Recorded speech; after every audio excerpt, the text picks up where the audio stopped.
Herzlich willkommen im Hamburger Segelclub. Es sind an die 200 Boote hier, von Holzbooten, Traditionsboote. Und dementsprechend breit sind die Anwendungsfelder, die wir bei uns haben. In der Bearbeitung, Sanierung oder Reparatur verboten. Dafür braucht man dann auch gutes Werkzeug. Wenn ich jetzt in so ein altes Deck, was ja nun seine 70 Jahre auf dem Buckel hat, ein Loch bohre, dann möchte ich natürlich auch wissen, dass es hinterher ein vernünftiges Loch wird und jetzt nicht am Rand ausfranst oder mir der Bohrer auf halbem Weg stehen bleibt und ich den verkante. Da spielt auch die Qualität des Werkzeugs eine große Rolle.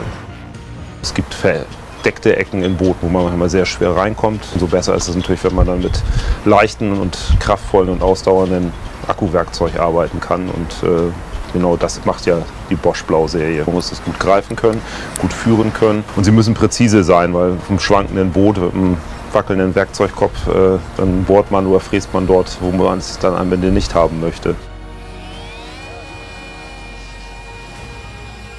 Also der große Vorteil von dem Multicutter, dass ich eben nicht 5 oder 6 Werkzeuge brauche, sondern er ersetzt eben eine Stichsäge, eine Fräse, er ersetzt ein Schneidwerkzeug jeder Art, ein Schleifer. Es ist A, sehr bequem, weil es natürlich werkzeugfrei ist, weil es intuitiv zu bedienen ist mit dem Verriegelungsmechanismus und auch gerade mit diesem Starlock. Das ist natürlich ein sehr, sehr schönes System, so dass man keine losen Teile verlieren kann, wenn man irgendwas auseinanderbaut. Man braucht eigentlich nur 2 Werkzeuge, den Multicutter und den Schrauber.